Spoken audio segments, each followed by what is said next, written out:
इस वक्त जो हम देख रहे हैं उम्मत मुस्लिमा में एक इंतशार का सा आलम है। और एक दूसरे पर हम ये देखते हैं कि लोग जो फ़िरक़ों में बटे हुए हैं वो एक दूसरे पर तान तशन तो करते ही हैं, लेकिन उसके साथ साथ कुफ्र के फतवे भी आयद कर देते हैं। और इसी असना में हम ये देख रहे हैं जो उलमा किराम है उनसे कहीं ना कहीं अवाम की दूरी बढ़ती चली जा रही है। और जब दूरी बढ़ रही है तो कहीं ना कहीं जब उलमा किराम को ये देखते हैं कि ये दीन का इन्होंने मुकम्मल इल्म हासिल किया, मुफ्ती बने, मौलवी बने, कुरान शरीफ का इनका दिन रात का साथ रहा, अहादीस का इन्होंने को पढ़ा और उसके बारे में, लेकिन जब उनके अंदर भी हम इंतशार देखते हैं तो उससे जो उम्मत है या एक आम आदमी है, जो इस उम्मत का नौजवान है, वो कहीं ना कहीं अपने उसके अंदर कोई एक बेजारी सी आ जाती। तो क्या देखता कि जब यही लोग ऐसे नहीं है तो कहीं ना कहीं ऐसा लगता है कि किताब के ऊपर से भी उसका जो किताबुल्लाह है उस पर से भी उसका यकीन थोड़ा-सा कहीं न कहीं कम होता चला जा रहा है, या फिर ये कि उसको उसने सिर्फ़ ईसाले सवाब की किताब ही समझ लिया। नाज़रीन, मैं आपका मेज़बान आरिफ हसन और इन सब बातों पर बात करने के लिए मेरे साथ प्रोग्राम में शरीक गुफ्तगू रहेंगे जनाब खलीकुज़्ज़मा साहब, जो कि समाजी कारकुन भी हैं और गल्फ़ में एक बहुत बड़ा हिस्सा भी उन्होंने अपनी ज़िंदगी का सर्फ़ किया और ख़ास तौर से दीनी एतबार से इस पर उनको उबूर हासिल है। फरीक साहब, प्रोग्राम में आपका बहुत-बहुत खैर-मक़दम। जज़ाकल्लाह, शुक्रिया। फरीक साहब, ये जो उम्मत में इस वक़्त इंतशार हम दिखाई दे रहा है, इससे पहले मैं बात करूँ तो एक वो दौर वो था कि जब इस उम्मत को यहाँ पर शिया जो थे वो तो अलग थे, जो हमारे जो अहले तशय्युअ हैं उनकी बात तो अलग थी, वो तो शुरू से ही एक इख्तिलाफ रहा है उसके अंदर। लेकिन फिर उसके बाद इसको हमने देखा ये देवबंदी और बरेलवी के अंदर डिवाइड हो गया इसके अंदर।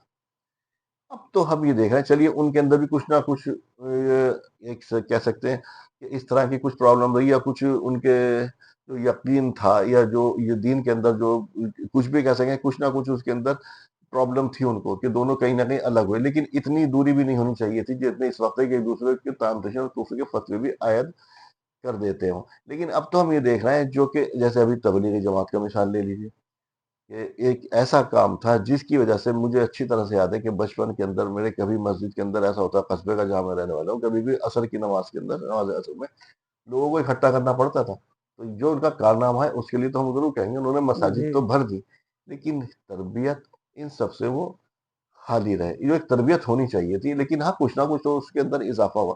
लेकिन अब हम उसके अंदर भी देख रहे हैं 2 हिस्से। एक वक़्त हमने ये देखा जो जमीयत उलमाए हिंद है, उसके अंदर भी एक वक़्त में चचा-भतीजों के अंदर भी इंतशार देखा। इन सब चीज़ों से उम्मत के ऊपर या जो है वो उसके अंदर क्या फ़र्क पड़ता है?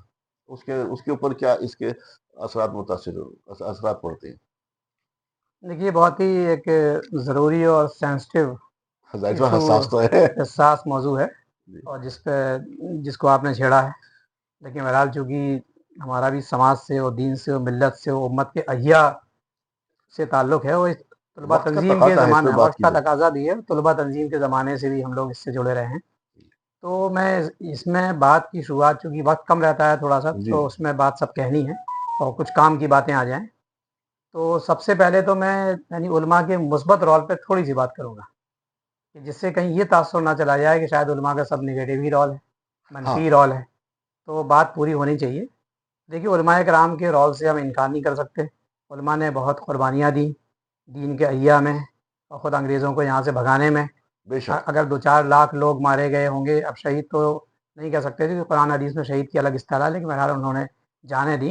तो 55,000 की तादाद कम से कम उलमा की भी रही होगी। लेकिन इस बात से तो आपको तो रोका, जी, तहरीक-ए-शहीदैन जो थी वो प्योरली उसके अंदर जो शहीद हुए थे हाँ, लोग वो मैं वो उस पर भी आ जाऊँगा, फिर आपको बता दूँगा, वो फिर वो अलग कहानी है। जी। वो किस तरह के उलमा थे। हाँ, वो तो उन्होंने तो तो वही सब, बाकायदा इस पर बैत की थी। हाँ, उस पे जी, बिल्कुल। तो वो तो एक मुकम्मल तहरीक इस्लामी थी, एक मुकम्मल मुकम्मल इस्लाम को लेके उठे थे जी, और जी, जान का नज़राना पेश कर दिया उन्होंने। जी, लेकिन बाकी जो आम उलमा भी थे हमारे, वो भी जी, खड़े हुए, यहाँ से लेके पानीपत तक पेड़ों के ऊपर लाशें लटकी थी। जी, मसाजिद, किसी भी मसलक में कोई इख्तिलाफ नहीं है कि भई एक आदमी अगर नमाज़ नहीं पढ़ेगा तो वो मुसलमान नहीं है। जी। तो ज़ाहिर है कि मस्जिद हमारे दीन के किले हैं, गढ़ हैं। बेशक, दूसरा सेंटर जो है वो मदरसा है। मदरसे हैं। और हम चूँकि हमारा ताल्लुक चूँकि यानी कुरान और हदीस वाले इस्लाम से है, जी, तो हम तो किसी मसलक की मस्जिद हो, अल्लाह का घर है, हम तो नमाज़ पढ़ लेते हैं। जी, हमें जी। कोई फ़र्क नहीं पड़ता। तो इवन अगर किसी अहले तशय्युअ की भी मस्जिद होती है तो और कोई मस्जिद हाँ, हाँ, आस-पास नहीं सही है, बात, तो सही। हम भी जाके वहाँ पे नमाज़ पढ़ लेते हैं। तो मस्जिद और मदरसे हमारे दीन के गढ़ हैं, पहली बात ये बेशक, है।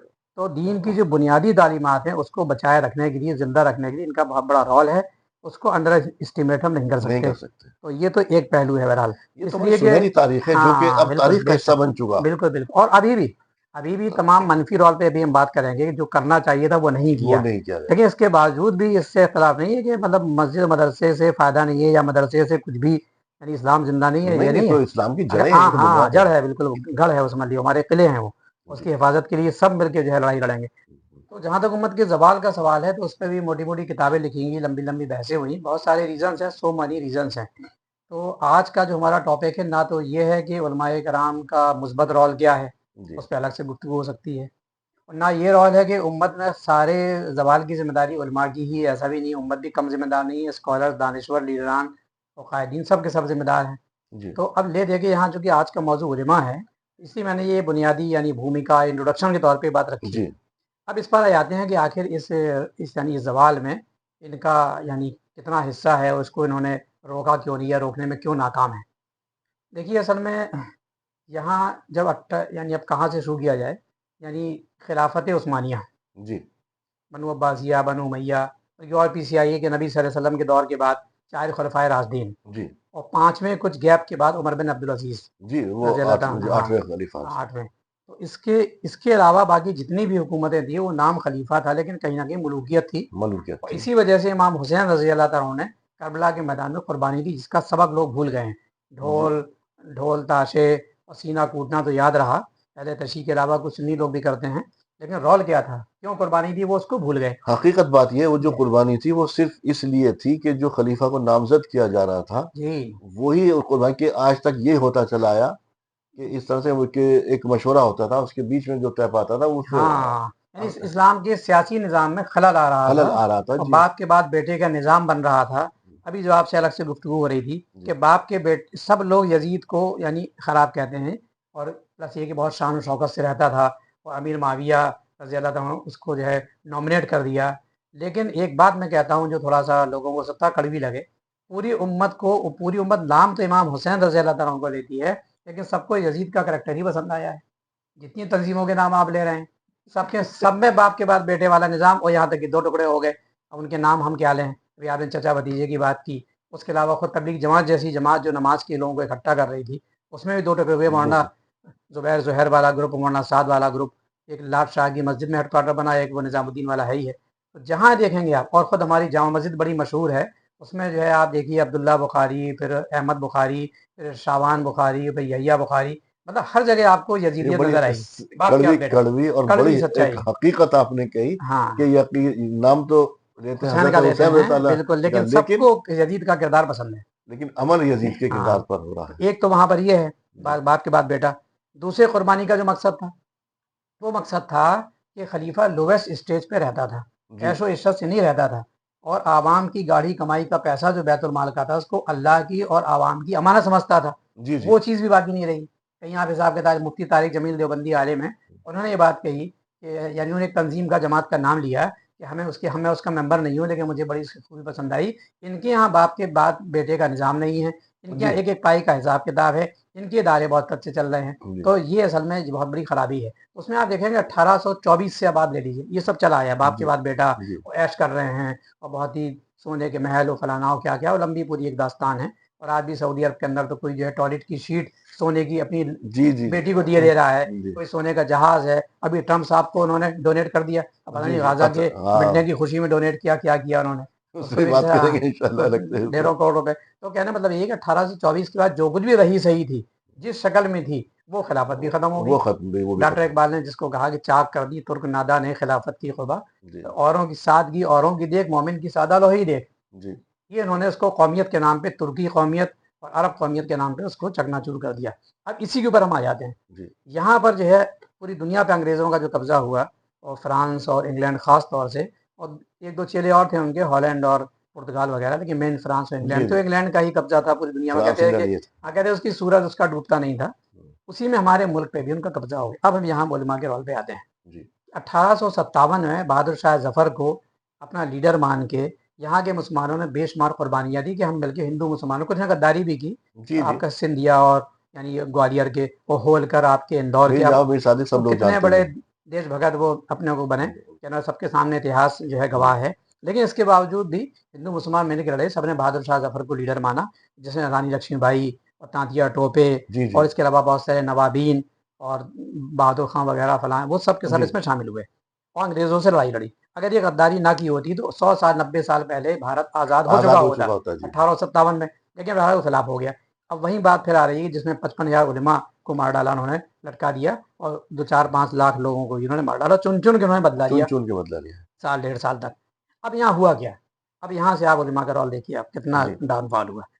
हुआ ये कि जब आदमी जंग हार जाता है तो बहुत सारे डेविएशंस पैदा होते हैं, जी वो रास्ते से थोड़ा सा हटता है। तो क्या हुआ कि एक तरफ सर सैयद उठे, जी। उन्होंने कहा भाई सर ऐसा सैयद है कि अहमद हाँ, उन्होंने खलीफुद्दीन कहा जी। कौम को बचाने का एक ही रास्ता है कि हम उन्हीं की जुबान और तहजीब के हिसाब से तालीम हासिल करें। जी उन्होंने अलीगढ़ मुस्लिम यूनिवर्सिटी सेकुलरिज्म की बुनियाद पे बना दी। वो सेकुलरिज्म की बुनियाद पे थी। आज भी कायम है। उनकी समझ में आया कि हम अंग्रेज़ों की तालीम के ज़रिए ही अंग्रेज़ों का मुकाबला कर सकते हैं। उसके मुकाबले हमारे उलमाए कराम ने क्या किया?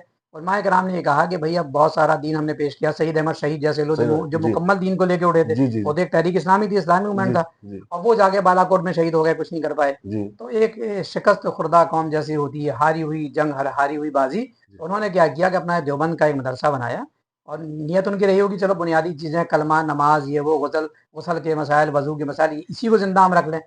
तो कुल मिला के एक बिल्कुल दुनियावी तालीम की तरफ चला गया और एक बिल्कुल जो है यहाँ बुनियादी दीनी अब यहाँ तालीम से की दो तरफ। हिस्सों में मत अब बढ़ यहाँ गए। से 2 हिस्सों में मत बढ़ गई। अब ये वही हुआ जो 18 जो फ्रांस की क्रांति के बाद यूरोप के अंदर वो separation of church and state. जी जी सेपरेट। जी जी वो कहते हैं चर्च एक अलग चीज़ है, जो चर्च का है चर्च को दे दो, जो बादशाह का राजा किंग का है वो किंग को दे दो। जी अब यहाँ से उम्मत का सवाल और ज़्यादा शुरू हो गया, आपने दीन के टुकड़े-टुकड़े कर दिए। जी कुरान ने तो कहा था उदखुलू फिस्सिल्म में काफ़ा, जी। दीन में पूरे के पूरे दाखिल हो पूरे के जाओ। पूरे दाखिल हो गए। अब आपने ये कॉलेज है, ये मिस्टर है, ये मुल्ला है, तो ये अलग ऐसा हो गया। अब इसी हारी हुई जंग में क्या हुआ कि फिर वो मसलक पैदा हो गए। भई तो बहुत बात की बात है। यानी आप एक लिहाज से 20वीं सदी आप कह लीजिए, अहमद रज़ा बरेलवी कब के हैं, जी जी और उसके अलावा हमारे खुद यानी अशरफ अली थानवी थानवी जी रहमतुल्लाह अलैह कब के हैं, उन सब जी का रोल भी है। जी किताबें लिखी उलमाए कराम ने, बड़ी-बड़ी तफसीरें लिखी कुरान की, सब कुछ लिखा। अब यहाँ से वो अलग हो गया जिसका नाम आपने लिया बरेलवी और देवबंदी।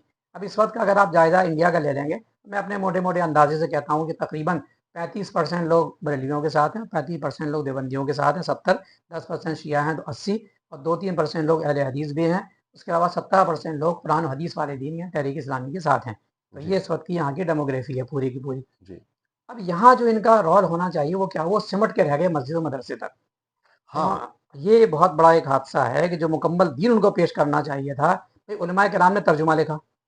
मेरी नॉलेज के मुताबिक और भी ज़्यादा हो सकता है, मेरी स्टडी के मुताबिक कम से कम 400 तर्जुमे तो उर्दू में मौजूद हैं। जी शाह वलीउल्लाह ने फ़ारसी में पहला तर्जुमा किया, उसके बाद से तर्जुमे का सिलसिला शुरू। हालाँकि इन्हीं उलमाए किराम ने रोका था कि तर्जुमा क्यों हो रहा है कुरान का, ये चीज़ है। कहीं बिजली के खिलाफ, तो कहीं जो है प्रिंटिंग कहीं प्रेस के खिलाफ, लाउड तो स्पीकर के लाउड खिलाफ। स्पीकर के खिलाफ, तो ये थोड़ी वही तंग नज़री। तो कुल मिला के बाद में उसको उन्होंने एक्सेप्ट किया।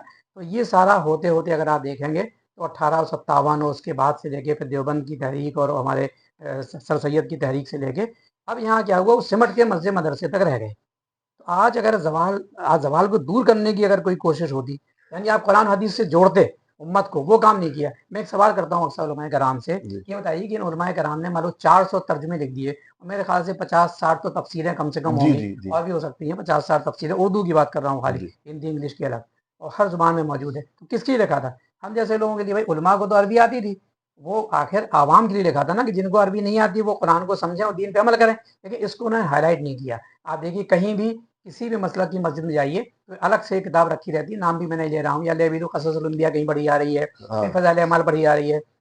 कुरान और हदीस, सही हदीस में कह उससे रहा हूँ, बहुत दूर है। उससे बहुत दूर हैं। तो मिल्लत के ज़वाल की बहुत बड़ी वजह ये है। तो अच्छा, ये जो आप बता रहे थे कि अभी मतलब कि इसके ये हुआ, अब इन्होंने क्या किया, अब इस वक़्त में सवाल ये है कि हुकूमतें चली गईं, अब कुछ नहीं बचा, खिलाफत से लेकर के हमने आपने शुरू बिल्कुल, से देखा, अब कुछ नहीं बचा। बिल्कुल, अब तो इन्होंने जो मस्जिद है उन पर कब्जे करने शुरू कर दिए, ये मेरी मस्जिद, तो ये आपकी बेशक मस्जिद, ये बहुत मस्जिद। अफ़सोसनाक है। ये कितना बड़ा अफ़सोसनाक है। और इससे जो पहले से ही एक जिसे कहते हैं एक शिकस्त कुर्दा और अपने खोल के अंदर सिमटती चली जा रही है उम्मत, यही हुआ। उसके ऊपर क्या फ़र्क पड़ रहा है? इसके ऊपर क्या असर पड़ रहा है इन सब चीज़ों का? देखिए इसका असर ये पड़ रहा है, इसको बहुत ही मैंने कहा नहीं हिसास मौजू है, बहुत संजीदगी से डील करना चाहिए।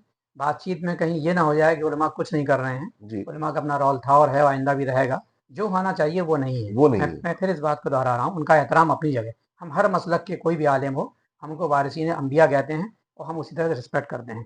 सही अब बात जैसे है, मिंबर मिसाल, रसूल पे हाँ खड़े जी, होते हैं वो। अब मैंने उदखुलू फिस्सिल्म काफ़ा की जो बात कही थी, आप देखिए दीन एक मुकम्मल निज़ाम हयात है, जी, एक जी। कंप्लीट कोड ऑफ कंडक्ट है, एक संपूर्ण जीवन व्यवस्था है। अब एक टॉपिक ले लिए मईशत, इकोनॉमी, आप इसी पे देख लीजिए आप।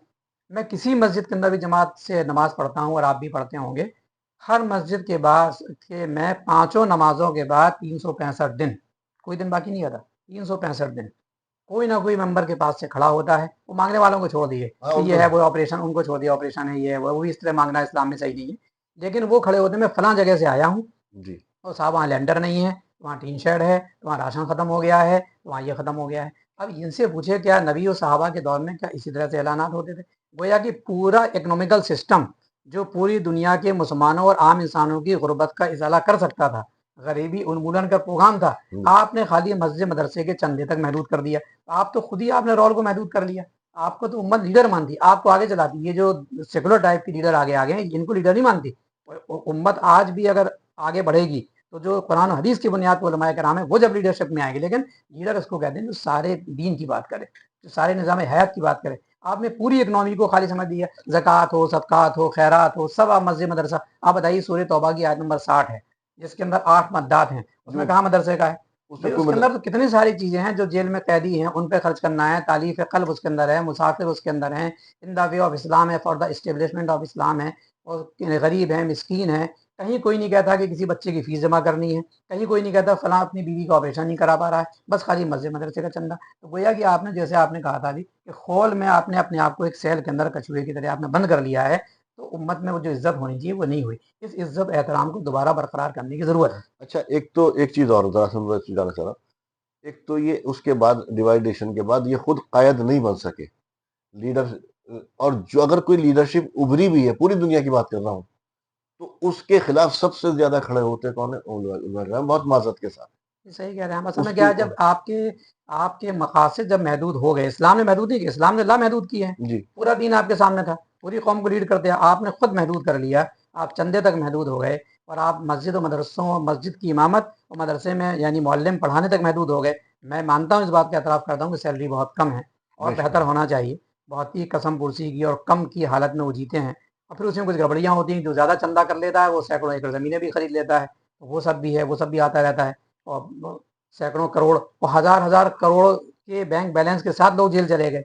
ये बहुत ही अफसोसनाक ये पहलू है। इसके अंदर एक चीज़ और भी है, जो हमारी कमेटियाँ होती हैं मस्जिद की, इतना अफ़सोस का मकाम है कि वो इमाम जिसे गवर्नर का दर्जा हासिल होता है, हम्म, एक जाहिल आदमी और मुफ्ती का इंटरव्यू ले रहा होता है। बिल्कुल आप सही कह रहे हैं, ये भी है। कमेटी के अंदर ज्यादातर मस्जिदों में कोई आलिम फाजिल नहीं होता है, जो बहुत ज्यादा ये उलमा ये की उस बात करते मोहल्ले हैं। का या उस कॉलोनी का मोहल्ले का पैसे वाला। बदमाश, गुंडा, चौधरी, पैसे वाला, दीन से लाबलद। और वो जब चाहे इमाम साहब को झाड़ता रहता है कि साहब ये नल क्यों नहीं बंद किया था आपने, ये बल्ब का स्विच क्यों नहीं बंद कर दिया था। और उसके बाद झूठे इल्जाम लगा के, कुछ सच्चे भी हो सकते हैं, झूठे इल्जाम लगा हटाया भी जाता है। आए दिन बिजली गिरती है, दो जहां से नया कमेटी का सदर बना, हाँ, पहली बिजली वहां के इमाम साहब पे इमाम गिर साहब पर जाती है, गिरती है। उसको हटाया जाता है। तो ये रोल असल में इन्होंने खुद अपना महदूद किया है। आप एक लीडर अगर होते तो ये हालत ना होती। एक और, जहाँ इनको इस बात के लिए कहा गया था कि तुम वो तो पूरी उम्मत के लिए कहा गया था, तुम वो ऐसी उम्मत हो जो कि बुराई को रोकते हो और भलाई का हुक्म देते हो। बहुत सही चीज छेड़ी आपने। और इसके अंदर भी मुझे इस वक्त के दौरे, हाँ, दौरे हाजिर की बात कर रहा हूँ, उस वक्त तो उलमाए किराम ने अपनी जानों का नजराना पेश किया, हक और बातिल सब चीज़ समझ की, जो भी इन्होंने हक समझा, जो भी इन्होंने हक समझा। लेकिन उसके अंदर उनकी नियत में हम शक नहीं करते, चाहे साहबा कराम से लेकर उन्होंने अपना रोल अदा। लेकिन इस वक्त के दौर के अंदर हम ये देख रहे हैं कि अगर कोई आदमी इस बिरादरी से, चाहे मुझे कुछ, मैं लफ्ज़ ऐसा इस्तेमाल किया, इस कम्युनिटी से नहीं है, तो उसके खिलाफ ये खड़े भी हो जाएँगे और उसके खिलाफ जो कुछ हो रहा होने जैसे एक एग्ज़ाम्पल दूँ, हालाँकि लोगों को शायद मेरा एग्ज़ाम्पल अच्छा लगे, पड़ोसी उसका क्या, एक ऐसा मसला कि शर्म भी आती है उसके ऊपर, किसी आलिम की आवाज़ नहीं निकली, कोई औरत अपना खुद बताएगी ना कि मेरी इद्दत का वक़्त क्या है, क्या नहीं। किसी आलिम की आवाज़ नहीं निकली, ऐसा कभी देखा ज़िंदगी में? मतलब मेरा एक एग्ज़ाम्पल ये कह रहा हूँ कि अगर कुछ बुरा हो रहा तो ये उसके लिए भी नहीं आवाज़ उठा रहे। अब आप देख लीजिए, जब आपने ये कह दिया कि नेकी को फैलाना, बुराइयों को रोकना, ये तो रोल था उलमा का भी और उलमा के जरिए पूरी उम्मत का। यानी उलमा की क़यादत में पूरी उम्मत का यही रोल था, कुंतुम खैरा उम्मतिन उखरिजत लिन्नास तामरूना बिल मारूफ व तनहौना अनिल मुनकर व तुमिनूना बिल्लाह। तो वो बेहतरीन उम्मत हो जो निकाले गए हो इसलिए कि इंसानों के लिए, उखरिजत लिन्नास, इसलिए तुम best community of the world हो, क्योंकि वो इंसानों के लिए निकाले गए हो। और क्यों तुम आईएएस बनते हो, पीसीएस बनते हो, पैसा कमाते हो, करोड़ों रुपए कमा, ये नहीं कहा। कहा इसलिए तुम बेस्ट उम्मत हो क्योंकि तुम नेकी का हुक्म देते हो और बुराइयों से रोकते हो। अब इसी पर आ जाइए आप, जो कि ढेरों बुराइयां हैं जो दूर करनी थी वो नहीं की उन्होंने। मैं दो चार मोटी मोटी गिना देता हूँ। मिसाल के तौर पे उम्मत के अंदर बिरादरी की लानत पाई जाती है। जी। एक सहाबी रसूल ने नबी सल्लल्लाहु अलैहि वसल्लम सामने कह दिया कि ए अंसारी। नबी सल्लल्लाहु अलैहि वसल्लम का चेहरा लाल हो गया और कहा किसने जाहिलियत की बात की है। ये जाहिलियत वो नहीं जो हमारे यहाँ उर्दू जुबान के अंदर है नहीं, नहीं, कि जी, साहब जी। वो यानी there is no degree, there is no diploma, उसको जाहिल कहते हैं। जी, इस्लाम में अरबी जुबान में जाहिल उसको कहते हैं, देयर इज नो इस्लाम। जहाँ इस्लाम नहीं है उसको जाहिलियत कहते हैं अरबी जुबान के अंदर ही। यानी जी। अल्लाह के रसूल सल्लल्लाहु अलैहि वसल्लम ने कहा यहाँ पे इस्लाम का जनाजा निकल गया, आपने कहा बरादरी की बात की। आप बताइए उलमा किराम ने तो इसको जिंदा रखा हुआ है, क्यों? क्योंकि आवाम यही चाहती है। कोई साबित कर दे, मैं इससे कह रहा हूँ, चाहे लोगों को खराब भी लगे, मैं ये बात यहीं से इस प्लेटफॉर्म के माध्यम से कह रहा हूँ और पहुंचाना चाह रहा हूँ। कोई साबित कर दे, मैं डिबेट करने को तैयार हूँ कि अंसारी और सैफी और कुरैशी नीचा होता है और सैयद और खान शेख ऊंचा होता है। मैं लाखों रुपए नाम भी दे दूंगा, डिबेट दे दूंगा। ये ये तो कहाँ ये तो साबित ही हज़रत नहीं कर ये सकते। तो जो हज़रत आपने खुतबा दिया था आप ने, जी तुम्हें बरतरी तकवे की हाँ, बुनियाद पर हासिल है। There is no supremacy of Arabs over Arabs over non-Arabs, whites over black, हाँ। rich over poor and righteous. The most honored of you in the sight of Allah is the most righteous of you. किसी अरबी को किसी अजमी के ऊपर, किसी महाराष्ट्र वाले को किसी बंगाल वाले, बिहार वाले के ऊपर कोई फर्कियत हासिल नहीं है। किसी गोरे को काले के ऊपर, पैसे वाले को गरीब को, लेकिन एक बरतरी हासिल है, जो खुदा से ज्यादा डर के जिंदगी गुजारेगा वो ऊंची बिरादरी का है। तो मैं तो कहता हूँ चार भाई चार बिरादरी के होते हैं, मुझसे भी बात कर ले। चार सगे भाई चार बिरादरी के होते हैं भाई, चारों करेक्टर अलग है तो चार बिरादरी होगी। अच्छा, इसको आप सल्लल्लाहु अलैहि वसल्लम के बाद जो चली गई, मैं एक सेंटेंस, वो जो दुश्मन है आप सल्लल्लाहु अलैहि वसल्लम के, जिन्होंने आप सल्लल्लाहु अलैहि वसल्लम के बारे में बड़े बड़ी वैसी किताब, उन्होंने भी ये माना कि आप सल्लल्लाहु अलैहि वसल्लम ने, इससे पहले बहुत सारे लोग आए वाज फरमाते रहे, लेकिन उन्होंने वो मुआशरा इस बुनियाद पर, जो भी हमने बात की गोरे काले का, जहाँ पे कोई फर्क ना हो, जहाँ पे ऊंच नीचा, उस पर वो कायम करके दिखा दिया। उससे हम बेशक। आज किस जगह पर पहुंच गए और अब इसका सद्देबाब कैसे हो सकता है। अच्छा, उसका सबूत आप ले लीजिए। मैं एक बात कहता हूँ, कुछ बातें फ़नून लतीफ़ा कहते हैं कि थोड़ा हँसी में आदमी कहता है लेकिन उसका भी मतलब होता है, मीनिंगफुल होता है। मैं एक बात ये कहा करता हूँ, अगर अगर हज़रत बिलाल रज़ी अल्लाह ताला अन्हु हिंदुस्तान में होते तो उनकी शादी ना हो पाती। इसको आप सुन लीजिए, इसलिए कि वो काले कलूटे हबशी, आजकल की ज़ुबान में आप दलित कह लीजिए, सप्रेस्ड ऑप्रेस्ड, तो इंडिया में उनकी बरादरी का कोई था ही नहीं। वहाँ तो उनकी सैयदों में शादी होगी। उसके अलावा इटली से आए थे सुहेब रोमी, उनकी जी। शादी इंडिया में नहीं हो सकती थी, सवाल ही नहीं, उनकी बरादरी कोई है ही नहीं यहाँ पर। ऐसे ही सलमान फारसी, तो आप तो लोगों का रास्ता बंद कर रहे हैं। आप तो लोगों का रास्ता बंद कर रहे हैं। सलमान फारसी तो ईरान से फारस से आए थे, कौन था वहाँ उनकी बरादरी का? तो कहने का मतलब ये है कि इसको भी उलमाए कराम को तोड़ना चाहिए, लेकिन वो खुद ही इसके कायल हैं, वो खुद ही यानी इसको जिंदा रखे हैं। यानी तो आवा जो तुमको पसंद वही बात कहेंगे, तुम दिन को कहो रात तुम रात कहेंगे, ये उलमा का काम नहीं है। उलमा का काम था तुम हमें दावत दो चाहे ना दो, आप गोश्त रोटी पे बुलाओ चाहे ना मिलाओ, चाहे तुम शादी वली में बुलाओ चाहे ना, हम तो हक बात कहेंगे। ये हिम्मत वो नहीं कर सके। जहेज लोग दे रहे हैं, गरीब की बेटी बैठी हुई, बाप बोझा ढोता था, जहेज कहाँ से दे पाता, इसलिए वो शहजादी आज तक कुंवारी है। आप उनकी शादी में जाके निकाह पढ़ाते हैं 2,000 3,000 रुपए लेके, बारात लेके आ रहा है, और शैतानी हरकत है। इस्लाम में तो है ही नहीं, इसके अंदर 200 300 आदमी ला रहा है और लड़की वाले से कह रहा है खाना खिलाओ और नाश्ता खराब था। ये तो अब कहना देखिए था हर हर बुराई पे आप खामोश हैं, सिवाय खाली एक आप चंदा करते हैं और खड़े हो जाते हैं मस्जिद पे ही। तो इसको लेके उठना चाहिए। आपने हल पूछा है, सोल्यूशन ये वही है मैं कह कि रहा हूँ कि उम्मत इस वक्त बहुत मायूस, जी बिल्कुल। मायूस की हालत, हालांकि मायूसी कुफ्र है, हम्म, मायूस नहीं होना चाहिए, लेकिन इन हालत में उम्मत देखती देखे तो किसी तरह उसे इसमें सिर्फ अंधेरा दिखाई दे रहा, कोई अकायद नहीं दिखाई दे रहा, कोई लीडर नहीं दिखाई दे रहा, कोई आलिम या कुछ इस तरह का नहीं दिखाई दे रहा जिसके जो इस उम्मत को इकट्ठा कर सके या फिर उसी रास्ते पर लेकर आ सके जो एक हमारा सुनहरी तारीख रही है, उसी तारीख के रास्ते देखिए पर। इस बात में मैं दो बातें सिर्फ कहता हूँ, वो बहुत ही ये इम्पोर्टेंट हैं और ये सॉल्यूशन की तरफ हमको ले जा रही हैं। और पहली बात तो ये है कि उलमा का जो रोल था वो नहीं था, होना चाहिए। तो सॉल्यूशन यही है कि देखिए कुरान बगैर किसी ज़बर जेर के फ़र्क के आज भी ज़िंदा है और क़यामत तक इंशाल्लाह ज़िंदा रहेगा। हमारी ज़िंदगी में फ़र्क आ जाएगा, कुरान में फ़र्क नहीं होगा। तो पहला काम तो ये जो उलमा को करना चाहिए था, और हम भी कर सकते हैं, खाली उलमा को हम मुर्दे इल्ज़ाम न ठहराएं। जी, जी। भाई आपको कुरान पढ़ने से किसने रोका है? सही उलमा बात ने है। तर्जुमे तफसीर पढ़े यानी लिख दिए हैं, तो हमें किसने रोका है? उलमाए कराम अगर उसकी तबलीग नहीं कर रहे हैं, उलमा ने पुराने उलमा ने लिख दिया है, तो हम भी तो देख सकते थे। तो एक जी। बात तो यही कि हम कुरान और हदीस से हम अपने उलमाए कराम भी जोड़ें और हम भी खुद जोड़ें, दूसरों को जोड़ें। इसमें एक बात मैं और कहता हूँ, मैं कहता हूँ जिसको कहते हैं जो उलमाए कराम जिम्मेदार है, आवाम भी जिम्मेदार है। कैसे? मैं एक दलील पेश करता हूँ। हर घर का बच्चा, एक डाटा ये है कि 3% लोग मदरसे में जाते हैं। जी। जो लोग है मदरसा मदरसा मदरसा दुनिया का आसमान उठा रखा है जी। मदरसे को लेके, ये जी। अड्डा वो अड्डा, तो भाई 3% लोग तो मदरसे में जा रहे हैं। ये सर्वे 97% लोग सरकारी या प्राइवेट स्कूलों में जाते हैं पढ़ने के लिए। 97% का गरीब कौम है, 80% सरकारी स्कूलों में जाता है। मैं एजुकेशन का भी आदमी हूँ, दीन का तबलीग का आदमी तो हुई, लेकिन मैं एजुकेशन का आदमी हूँ तो बताता हूँ 17% हमारे बच्चे पब्लिक स्कूलों में जाते हैं, 80% गरीब कौम है सरकारी स्कूलों में जाती है।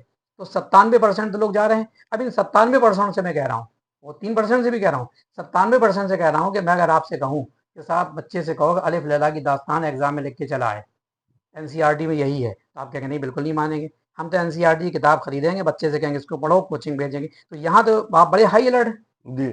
आप यहाँ ये नहीं मानते, किसी सुनी सुनाई बात नहीं मानते, तो दीन के मामले में सुनी सुनाई बात कैसे आप मान लेते हैं? तो आप सिर्फ उलमाए कराम को क्यों कह रहे हैं? आपको किसने रोका था कुरान और तहकीक सही करने के हदीस लिए सही पढ़ने के बात लिए? है, ये किसने कहा। रोका था? एनसीईआरटी किताब लाते हैं, बच्चे से कहते हैं बेटा इसको पढ़ो, पड़ोसी जो कह रहा था वो कंफ्यूज कर रहा था, वो नहीं आएगा एग्जाम में, इसमें जो लिखा है। तो वहां दुनिया में तो बड़े आप हाई अलर्ट हैं, तो फिर आप दीन के मामले में इकरा। मैं तो एक बात कहती हूँ, पहले पूरे कुरान में मान लीजिए 500 से ऊपर, 550 से ऊपर रुकू हैं, 6000 से ऊपर आयतें हैं, 114 सूरतें हैं, हजारों अल्फाज हैं। पहले वही जो पहली आयतें 5 आयतें नाज़िल हुई, इक़रा सही बिस्मि तरीके रब्बिकल लज़ी खलक़ल इंसाना मिन अलक़। तो पहली वही के पहले लफ्ज़ पे इस उम्मत ने अमल नहीं किया। इक़रा, इक़रा माने पढ़ो। तो आपने खाली ये तो मान लिया कि हिंदी, इंग्लिश, मैथ पढ़ो, तो कुरान हदीस क्यों ना पढ़ो? दीन क्यों ना पढ़ो? अभी कल ही ये मेरा खिताब था एक मस्जिद के अंदर, और बड़े पढ़े लिखे लोग बैठे हुए थे, छटकोठी एरिया है मुसलमानों का, और मैं वहाँ पर बोल के आया, तो मैंने यही बात वहाँ पर रखी कि आप इक़रा के अंदर भैया ये भी तो शामिल है कि आप दीन को पढ़ो। तो आपसे उलमाए कराम को तो आप कह रहे हैं, लेकिन आप साथ साथ आपको पढ़ने को किसने रोका था? आप खुद मादा परस्ती में हो गए, घर का हो गए हैं। तो उलमाए कराम भी जिम्मेदार हैं, उलमाए कराम के साथ साथ आवाम भी जिम्मेदार है कि वो खुद चाहती है कि उलमाए कराम ऐसी किस्से कहानियां सुनाते रहें कि सारे एक बुजुर्ग थे और एक टांग पे 40 साल तक खड़े रहे, पानी के अंदर इबादत कर रहे थे, मछलियां उनके पैर खा गई। इससे क्या हासिल हुआ भाई? हनफी फिका के मुताबिक तो वजू टूट गया होगा, खून बहा होगा, तो मछली पैर खा रही थी अगर तो। और एक टांग पे क्यों खड़े थे? अल्लाह ने अगर आपको 2 टांगें दी थी। 12 साल तो तक हाँ, खड़े थे, गुलर। 40 अरे, चालीस बारह साल साल तक तक को कोई ना गुलर ही भी, खाते रहे। हाँ वो भी खाते रहे। तो किस्से कहानियां दिल के बहलाने को गालिब ख्याल अच्छा है, होना वही है, पलटना उलमाए कराम करें चाहे हम करें, उस पूरी कौम करे। आपको पलटना होगा कुरान की तरफ। अल्लाह के रसूल सल्लल्लाहु अलैहि वसल्लम ने हजरतुल विदा के मौके पर जो बात कही थी, ए लोगों मैं तुम्हारे बीच में 2 चीजें छोड़े जा रहा हूँ, एक कुरान, दूसरा मेरी सुन्नत यानी सही हदीस। इसको पकड़े रहोगे यानी अमल करते रहोगे, फैलाते रहोगे, नाफिज करते रहोगे, कभी गुमराह नहीं होगे। तो this is the only solution, और कोई हल नहीं है। आपको कुरान हदीस का खुद पलटना है और दूसरों को इसकी दावत देनी है। नाज़रीन, हल यही है। देखिए, अगर एक दूसरे पर तान तिशन या एक दूसरे में कमियां निकालना बहुत आसान है, लेकिन रोल सबका है, हमें सबको अपना अपना रोल अदा करना। कुरान और हदीस, हमारे पास 2 चीज़ें मौजूद है, कुरान और सुन्नत। उसको मजबूती के साथ पकड़ लिए, यकीनी तौर पर आप उसी जगह पर पहुंचेंगे जो आपकी एक तारीख रही है। और रही बात अल्लाह ताला की, अल्लाह ताला आपका ये बेरा मोहताज नहीं है। अल्लाह ताला बेशक। तो काम ले लेगा। जब इसमें गल्फ का एरिया जो है, ये जो सऊदी अरब का इधर का जो एरिया है, जब इसके अंदर तातारी आए थे तो क्या हाल था, लेकिन आखिरकार इस्लाम ने उन्हें फतह कर लिया। अल्लाह ताला ने उन्हीं से काम ले लिया जिन्होंने, जो कि इस्लाम को मिटाने के लिए आए थे वहां से। तो अल्लाह ताला मेरा आपका मोहताज नहीं, लेकिन हाँ, रोज़े महशर में सवाल जरूर मुझसे होगा, उसकी जरूर आप तैयारी कर लीजिए। सोच लिया कि सवाल अगर हो गया तो फिर हमें क्या जवाब देना। इसलिए बेहतर है कि यही तैयारी करें। मौत का कोई वक्त नहीं, मौत कुरान भी ये बरहक बात है। कहता है कि हम दूसरी उम्मत खड़ी कर देंगे। दूसरी उम्मत खड़ी है और मौत बरहक है। ये नहीं भरोसा अगली सांस आएगी बेशक। या नहीं आएगी। आज तक लोग जो है खुदा का इनकार करने वाले पैदा हुए, लेकिन मौत का इनकार करने वाला कोई नहीं पैदा हुआ। ये लम्हा बेशक। फिक्रिया है। प्रोग्राम में शमूलियत के लिए खलील साहब का बहुत बहुत शुक्रिया। जज़ाकल्लाह बहुत शुक्रिया। बहुत। बहुत बहुत। तो राजी, इसी के साथ अपने मेज़बान को भी दीजिए इजाज़त।